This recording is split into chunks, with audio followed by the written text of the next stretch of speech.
অবাক করা একটা বড় ধরনের তথ্য দৃষ্টি আকর্ষণ করেছে অনেকের।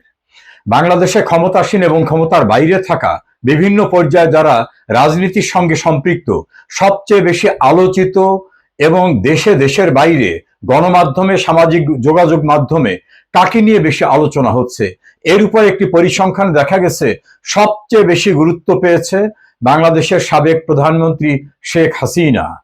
একটি সময়ের পরিসরকে তৈরি করে একটা অ্যানালাইসিস করা হয়েছে যে এই পরিসরে বিশ্বের গুরুত্বপূর্ণ গণমাধ্যম সবচেয়ে বেশি কার ইন্টারভিউ নিয়েছে? শেখ হাসিনার।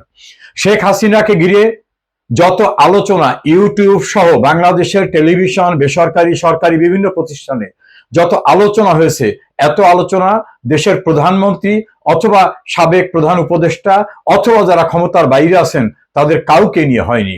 আরো একটি ইন্টারেস্টিং বিষয় হচ্ছে, শেখ হাসিনাকে ক্ষমতাচ্যুত করার পরে একটা প্রচন্ড ন্যারেটিভ তৈরি করা হয়েছিল তিনি স্বৈরাচার, তিনি একনায়ক, তিনি হত্যাকারী, বিভিন্ন রকম ভাবে।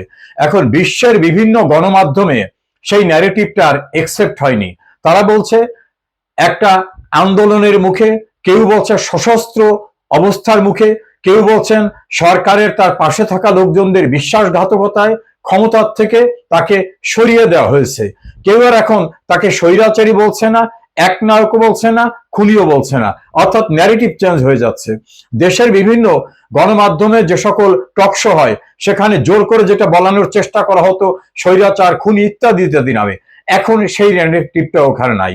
বরং যারা সেই সময় শেখ হাসিনার তীব্র বিরোধিতা করতেন তারা এখন বলছেন যে আমাদের ভুল হয়েছে, আমরা মনে করি শেখ হাসিনার আমলটাই ভালো ছিল, শেখ হাসিনা যথার্থ ছিলেন। এর ভিতরে যারা তীব্র শেখ হাসিনা সমালোচক, সরকারপন্থী অথবা শেখ হাসিনা বিরোধী রাজনীতির সঙ্গে জড়িত, তারা কেউ কেউ তো গণমাধ্যমে এবং সামাজিক যোগাযোগ মাধ্যমে করজোড়ে ক্ষমা চেয়ে বলছেন যে অতীতে যা বলেছি সেটা ভুল বলেছি। আরেকটি পরিসংখ্যানে দেখা গেছে সামাজিক যোগাযোগ মাধ্যম ফেসবুক এবং ইউটিউবে যত আলোচনা হয়েছে, এই আলোচনার ৮০% আলোচনা হয়েছে শেখ হাসিনাকে ঘিরে, এবং সেই আলোচনার ভিতরে ৭০% ছিল শেখ হাসিনার পজিটিভ বিষয়গুলো নিয়ে। কনসাইজলি বলা যেতে পারে ফেসবুক, ইউটিউব, টুইটার, বিশ্বের এপি, রয়টার সহ অন্যান্য গণমাধ্যম, ভারতের বড় বড় গণমাধ্যম, বাংলাদেশের বিভিন্ন টেলিভিশনের টকশো, সবকিছু মিলে সবচেয়ে বেশি আলোচনায় প্রাসঙ্গিক এবং গুরুত্বপূর্ণ যে নামটি, সেই নামটি শেখ হাসিনা। একসময় বাংলাদেশে যে যারা বলতো শেখ হাসিনা অপ্রাসঙ্গিক, এখন তারা লক্ষ্য করছে তারা অপ্রাসঙ্গিক হয়ে গেছে।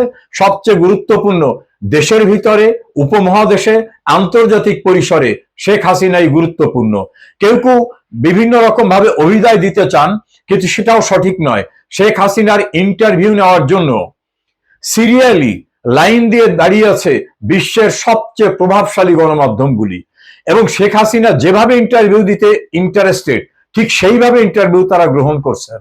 অর্থাৎ শেখ হাসিনা ইন্টারন্যাশনালি, সাবকন্টিনেন্টে, বাংলাদেশে এখন যে সবচেয়ে গুরুত্বপূর্ণ এবং প্রভাবশালী তা প্রমাণিত হয়েছে বিভিন্ন অ্যাসেসমেন্টে, সার্ভেতে, যে বাংলাদেশে সবচেয়ে গুরুত্বপূর্ণ ব্যক্তি শেখ হাসিনা। এবং দেশের অভ্যন্তরে যত আলোচনা হয়েছে ফেসবুকে, ইউটিউবে এবং বেসরকারি টেলিভিশন টক শোতে, সবখানি শেখ হাসিনার শাসনামলকে কম্পারেটিভ স্টাডি করে বলা হচ্ছে শেখ হাসিনার ত্রুটি বিচ্যুতি থাকলেও তার শাসনামলই বাংলাদেশে সবচেয়ে ভালো ছিল।